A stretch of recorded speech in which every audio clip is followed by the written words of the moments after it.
আজকে আমরা শুরু করব ধারা 230 থেকে। ধারা 230-এ মুদ্রার সংজ্ঞা প্রদান করা হয়েছে। মুদ্রা পণ্য বা সেবা আদান প্রদানের জন্য একটি বিনিময় মাধ্যম। এটি অর্থের একটি ধরন। অর্থ হচ্ছে সেই সকল বস্তু যা বিনিময়ের মাধ্যম হিসেবে ব্যবহার করা যায়। আচ্ছা, এখানে প্রথমেই মুদ্রা সম্পর্কে একটি খুব সাধারণ একটি ধারণা প্রদান করা হয়েছে। এখানে বলা হয়েছে যে মুদ্রা হচ্ছে অর্থের একটি ধরন, অর্থাৎ সারা পৃথিবীতে আমরা বিনিময়ের মাধ্যম হিসেবে যেই বস্তুটি আমরা ব্যবহার করি সেটি হচ্ছে অর্থ। অর্থই হচ্ছে বর্তমান পৃথিবীতে বিনিময়ের সবচেয়ে বড় মাধ্যম। তো এই মাধ্যমের একটি ধরন হচ্ছে মুদ্রা, আরেকটি ধরন হচ্ছে কাগজের নোট। আমরা বাংলাদেশে কাগজের নোটকে টাকা বলে থাকি, আমেরিকাতে বলা হয় ডলার। আর যে পয়সা আমাদের বাংলাদেশে ব্যবহৃত হয়, পৃথিবীর সকল দেশেই কোনো না কোনো পয়সা রয়েছে, তো সেই পয়সাকে আমরা বলবো মুদ্রা। মুদ্রায় সাধারণত কম পরিমাণ অর্থের বিষয়টি উল্লেখ থাকে, অর্থাৎ বাংলাদেশে বর্তমানে 1 টাকা এবং 5 টাকা এই দুটি হচ্ছে মুদ্রার মাধ্যমে আমরা বিনিময় করি। 5 টাকার উপরে হলেই আমরা টাকা দিয়ে বিনিময় করে থাকি। 5 টাকার উপরে আর মুদ্রা আমাদের দেশে হয় না, তবে 5 টাকা মুদ্রাও হয় আবার টাকাও হয়। তো এখানে মুদ্রা বিষয়টি কি আমরা আরও ভালো জানব। এখানে বলা হয়েছে যে বর্তমানে অর্থরূপে ব্যবহৃত এবং অনুরূপ ব্যবহৃত হওয়ার জন্য কোনো রাষ্ট্র বা সার্বভৌম শক্তির ক্ষমতাধীনে স্ট্যাম্পযুক্ত ও ইস্যুকৃত ধাতব দ্রব্যকে মুদ্রা বলে। আচ্ছা, খুব সহজ একটি বিষয় যে মুদ্রা হচ্ছে সেই অর্থ যে অর্থটি কোনো রাষ্ট্র বা সার্বভৌম শক্তি কর্তৃক ইস্যুকৃত এবং স্ট্যাম্পযুক্ত। অর্থাৎ আমি যদি ধাতু দিয়ে একটি বস্তু তৈরি করি এবং বলি যে এটি মুদ্রা, তাহলে সেটি মুদ্রা হয়ে যাবে না, বরঞ্চ প্রত্যেকটি রাষ্ট্রের সার্বভৌম যে শক্তি বা ক্ষমতা, সেই ক্ষমতার অধীনে যদি স্ট্যাম্পযুক্ত করা হয় এবং ইস্যু করা হয়, তাহলে সেই ধাতুর বস্তুকে আমরা বলবো মুদ্রা। এখানে মুদ্রার 3টি বৈশিষ্ট্য লক্ষ্য করা যায়। প্রথমটি হচ্ছে মুদ্রা একটি ধাতু, অর্থাৎ মুদ্রা হতে হলে অবশ্যই সেটি ধাতু হতে হবে। যদি কাঠ দিয়ে বা প্লাস্টিক দিয়ে বস্তু তৈরি করা হয় এবং যদি বলা হয় যেটি মুদ্রা, তাহলে সেটি মুদ্রা হবে না। মুদ্রা অবশ্যই ধাতুর তৈরি হতে হবে। আমাদের ভারতবর্ষে মোগল আমলে স্বর্ণের তৈরি মুদ্রার প্রচলন ছিল। স্বর্ণ, তামা এই সমস্ত বস্তু দিয়ে মুদ্রা তৈরি করা হতো, কিন্তু বর্তমানে আমাদের পৃথিবীর বেশিরভাগ দেশেই, আমাদের বাংলাদেশেও এই স্বর্ণের বা স্বর্ণ, রূপা বা তামা এই সমস্ত ধাতু দিয়ে এখন আর মুদ্রা তৈরি করা হয় না। আমাদের দেশে সাধারণত লোহার তৈরি মুদ্রার প্রচলন রয়েছে, লোহার উপরে নিকেল করা। কিছুদিন আগেও আমাদের বাংলাদেশে অ্যালুমিনিয়ামের মুদ্রা ছিল, যেমন 10 পয়সা, 5 পয়সা, 50 পয়সা, এগুলা অ্যালুমিনিয়ামের তৈরি ছিল, বাট সেগুলো এখন আর নাই। আমাদের দেশে 1 টাকার নিচে আর কোনো মুদ্রার প্রচলন নাই। সো আমরা বুঝলাম যে মুদ্রা অবশ্যই একটি ধাতুর তৈরি হতে হবে। 2 নম্বরে মুদ্রা অর্থ হিসেবে ব্যবহার করা হয়, অর্থাৎ এইমাত্র আমি বলেছি যে মুদ্রা হচ্ছে অর্থের একটি ধরন, তাহলে অবশ্যই মুদ্রা অর্থ হিসেবে ব্যবহার করা যাবে। 3 নম্বরে বলা হচ্ছে রাষ্ট্র বা সার্বভৌম কর্তৃপক্ষ কর্তৃক সিলমোহর ও ইস্যু করা হয়। আচ্ছা, সেটি অবশ্যই রাষ্ট্র এবং সার্বভৌম কর্তৃপক্ষ, মানে পরিষ্কার সহজ ভাষা হচ্ছে যে বাংলাদেশের যে সরকার বা বাংলাদেশের যে রাষ্ট্র ব্যবস্থা, বাংলাদেশের রাষ্ট্র যেই ধাতুর তৈরি বস্তুটি ইস্যু করবে এবং সিলমোহর কৃত করবে এবং ঘোষণা দিবে যে এটি মুদ্রা, সেটিকে আমরা মুদ্রা বলতে পারবো, অন্য কোনো কিছুকে মুদ্রা বলা যাবে না। মুদ্রা 2 ধরনের, একটি হচ্ছে বাংলাদেশি মুদ্রা আর একটি হচ্ছে বিদেশি মুদ্রা। আমাদের বাংলাদেশে আমরা যেই মুদ্রাসমূহ ব্যবহার করি সেগুলো হচ্ছে বাংলাদেশি মুদ্রা, আর বাংলাদেশের বাইরে যে সকল মুদ্রা রয়েছে সেই সবগুলোকেই আমরা বিদেশি মুদ্রা বলবো। এখানে আমাদের 2টি বিষয় মনে রাখতে হবে। বাংলাদেশি মুদ্রা বলতে বোঝায় যা বাংলাদেশ সরকার কর্তৃক সিলমোহরকৃত, ইস্যুকৃত ও বৈধ অর্থ হিসেবে বিবেচিত হয়। অর্থাৎ বাংলাদেশ সরকার যেই ধাতুটি সিলমোহরকৃত করেছে, ইস্যু করেছে এবং বৈধ অর্থ হিসেবে ঘোষণা করেছে, সেই ধাতুর বস্তুকে আমরা মুদ্রা বলবো। আরেকটি হচ্ছে যে কোনো মুদ্রা ব্যবহার বন্ধ হয়ে গেলেও অত্র ধারা অনুযায়ী সে সকল দ্রব্যগুলো মুদ্রা হিসেবে গণ্য করা হবে।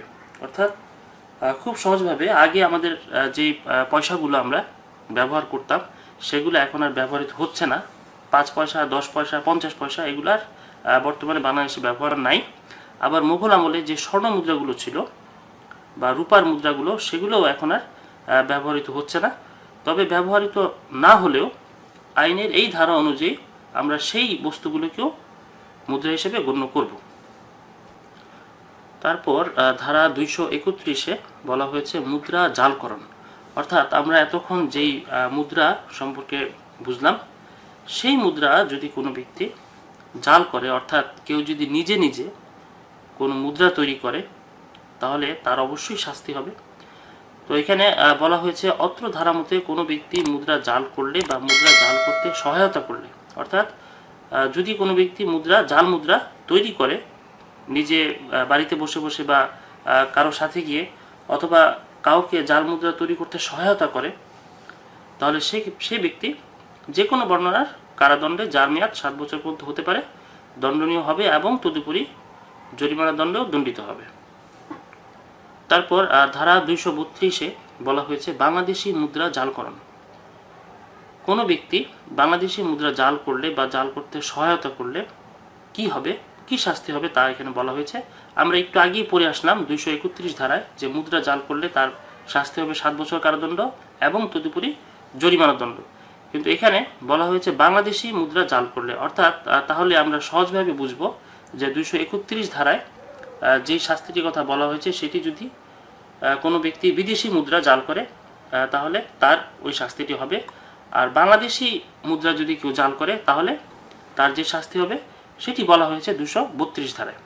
অর্থাৎ যদি কোনো ব্যক্তি নিজে কোনো জাল মুদ্রা তৈরি করে অথবা অন্য কোনো ব্যক্তিকে জাল মুদ্রা তৈরি করতে সাহায্য সহযোগিতা করে, তাহলে তার শাস্তি হবে সর্বোচ্চ যাবজ্জীবন কারাদণ্ড, অথবা যদি যাবজ্জীবন কারাদণ্ড ব্যতীত তাকে কোনো স্বল্প দণ্ড দেওয়া হয় তাহলে সেটি হবে যে কোনো বর্ণনার কারাদণ্ড, যার মেয়াদ 10 বছর পর্যন্ত হতে পারে। অর্থাৎ 10 বছরের ভিতরে কম বেশি তা হতে পারে, কিন্তু 10 বছরের উপরে নয়, 10 বছরের ভিতরে, এবং সেটি সশ্রম বা বিনাশ্রম তাও হতে পারে, দণ্ডনীয় হবে, এবং পাশাপাশি জরিমানা দণ্ডেও সে দণ্ডিত হবে। এখানে আমাদেরকে দুটি বিষয় মনে রাখতে হবে। মুদ্রা শব্দ থাকলে বুঝতে হবে বিদেশি মুদ্রা এবং শাস্তি 7 বছর পর্যন্ত কারাদণ্ড। একটু আগে আমরা পড়েছিলাম যে 231 ধারায়, তো ওই বিষয়টি হচ্ছে বিদেশি মুদ্রার বেলায়, যে শুধু মুদ্রা শব্দটি যদি উল্লেখ থাকে তাহলে আমরা বুঝবো যে সেটি বিদেশি মুদ্রা, এবং ওই বিদেশি মুদ্রা যে তৈরি করবে বা অপরকে তৈরি করতে সহায়তা করবে তার শাস্তি হবে 7 বছর। আর যদি টাকা শব্দ লেখা থাকে তাহলে আমরা বুঝবো বাংলাদেশি মুদ্রা এবং শাস্তি হবে যাবজ্জীবন কারাদণ্ড বা যে কোনো বর্ণনার কারাদণ্ড, যার মেয়াদ 10 বছর এবং জরিমানা দণ্ড। তারপর ধারা 255-তে বলা হয়েছে সরকারি স্ট্যাম্প জালকরণ। আচ্ছা, এখানে সরকার স্ট্যাম্প প্রস্তুত করে রাজস্ব আদায় করার জন্য, তো সেই স্ট্যাম্প যদি কোনো ব্যক্তি মালিকানা বা কোনো ব্যক্তি সেই স্ট্যাম্প প্রস্তুত করে তাহলে সেটি অবশ্যই একটি অপরাধ। তো এখানে সে ব্যাপারে বলা হয়েছে কোনো ব্যক্তি যদি সরকারি স্ট্যাম্প জাল করে বা জাল করার সহায়তা করে তবে সে যাবজ্জীবন কারাদণ্ডে বা যে কোনো বর্ণনার কারাদণ্ডে, যার মেয়াদ 10 বছর পর্যন্ত হতে পারে, দণ্ডনীয় হবে এবং তদুপরি জরিমানা দণ্ডেও দণ্ডিত হবে।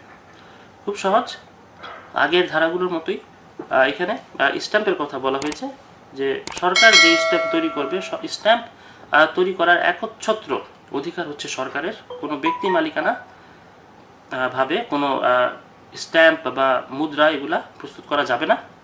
তো যদি কোনো ব্যক্তি সেই সরকারি স্ট্যাম্প নিজেই প্রস্তুত করে, অর্থাৎ যদি জাল করে বা অন্যকে জাল করার সহায়তা করে, তবে তাকে অবশ্যই সর্বোচ্চ যাবজ্জীবন কারাদণ্ডে দণ্ডিত করা যাবে, অথবা তাকে 10 বছর কারাদণ্ড দেওয়া যেতে পারে, যে কোনো বর্ণনার দণ্ডনীয় হবে এবং পাশাপাশি জরিমানা দণ্ডেও দণ্ডিত হবে। তারপর ধারা 258-তে বলা হয়েছে জাল সরকারি স্ট্যাম্প বিক্রয়ের শাস্তি। অর্থাৎ একটু আগে আমরা পড়ে আসলাম যে সরকারি স্ট্যাম্প যদি কেউ জালভাবে প্রস্তুত করে তাহলে তার কি হবে?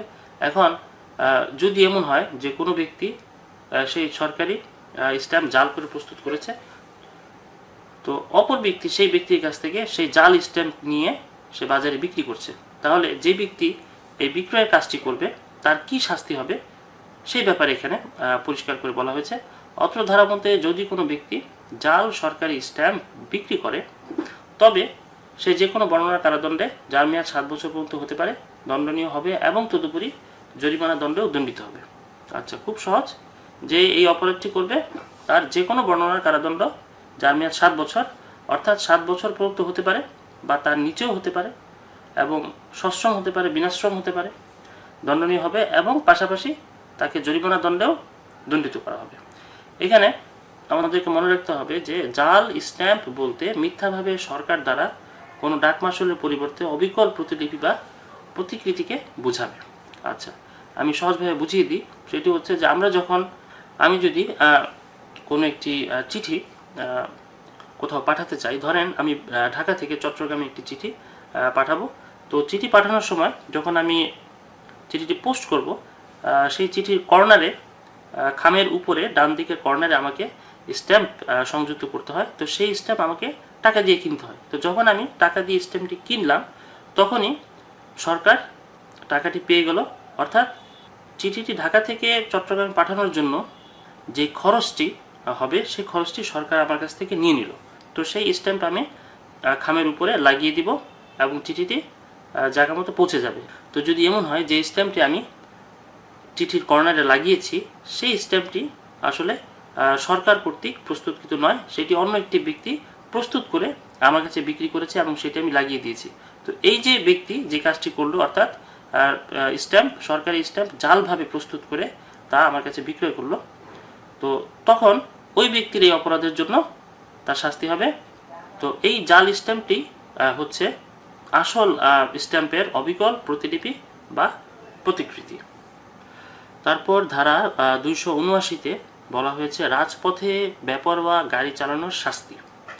অর্থাৎ যদি কোনো ব্যক্তি রাস্তায় কোনো একটি গাড়ি নিয়ে এমনভাবে চালায় যে সেটি দিয়ে গুরুতর আঘাত কেউ পেতে পারে, হতাহতের ঘটনা ঘটতে পারে, কেউ মারা যেতে পারে, অর্থাৎ নিয়ম বহির্ভূতভাবে যদি কেউ কোনো গাড়ি চালায় তাহলে আমরা সেই গাড়ি চালানোকে বলবো যে বেপরোয়া গাড়ি চালানো।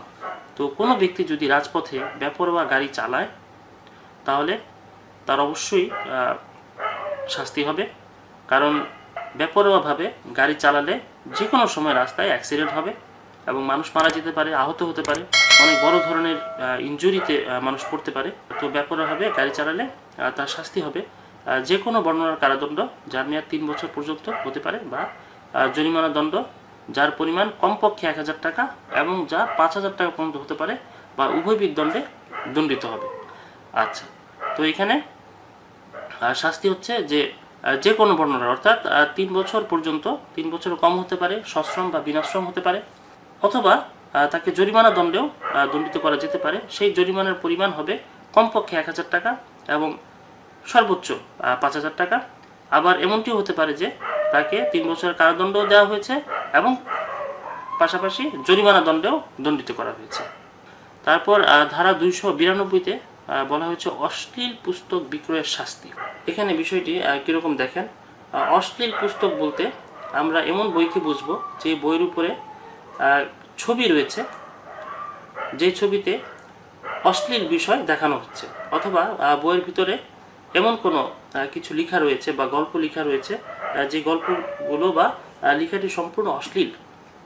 এরকম কোনো পুস্তক যদি কোনো ব্যক্তি বিক্রি করে তাহলে সেই ব্যক্তির অনধিক 3 মাস কারাদণ্ড বা অর্থদণ্ড বা উভয় দণ্ডে সে দণ্ডিত হবে। বর্তমানে বাংলাদেশে কোনো সিডি বা ডিভিডির ব্যবসা নেই, একেবারেই নেই। তো কিছুদিন আগেও, কয়েক বছর আগেও সিডি ডিভিডির একটা ব্যবসা আমাদের বাংলাদেশে সব জায়গায় ছিল। বাংলাদেশে অসংখ্য সিডি ডিভিডির দোকান ছিল।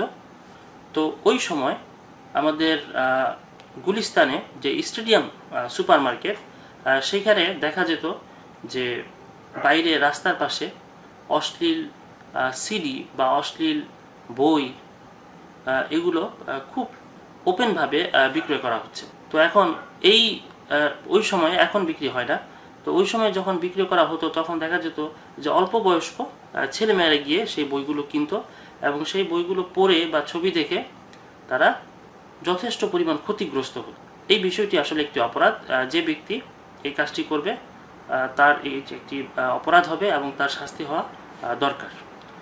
তো যাই হয়েছে, বর্তমানে বাংলাদেশে এখন আর এই ওপেনলি এই অশ্লীল পুস্তক বা সিডি বিক্রি করতে দেখা যায় না। তারপর ধারা 293-তে বলা হয়েছে অল্প বয়স্ক ব্যক্তির নিকট অশ্লীল পুস্তক বিক্রয়ের শাস্তি। অর্থাৎ ওই অশ্লীল পুস্তকটি যদি কম বয়স্ক অর্থাৎ 18 বছরের কম বয়স্ক কোনো ছেলে বা মেয়ের কাছে তা বিক্রি করা হয় তাহলে এটি একটি বড় অপরাধ। তো সেই অপরাধের জন্য তার শাস্তিও কিছুটা বেশি হবে।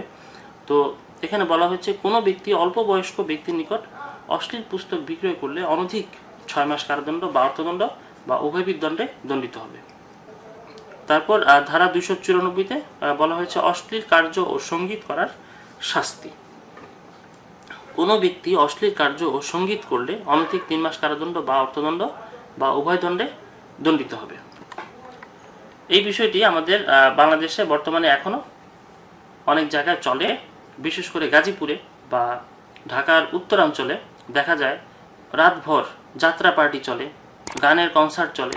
তো আসলে এই গানের কনসার্ট বা যাত্রা যেটাই সেখানে চলুক না কেন, দেখা যায় যে রাত 12টা-1টার পর সেখানে অশ্লীল নৃত্য পরিবেশন হচ্ছে বা অশ্লীল কার্য পরিবেশন হচ্ছে। এমন কার্য পরিবেশন হচ্ছে যা রীতিমতো সাধারণ মানুষের জন্য এবং 18 বছরের কম বয়সী মানুষের জন্য ভীষণ ক্ষতিকর। সেই বিষয়টি করা একটি অপরাধ এবং সেই অপরাধ করলে শাস্তি হওয়া উচিত। এবং শাস্তি এখানে বলা হয়েছে 3 মাস কারাদণ্ড অথবা অর্থদণ্ড, অথবা 3 মাস কারাদণ্ড অর্থদণ্ড দুটিই হতে পারে।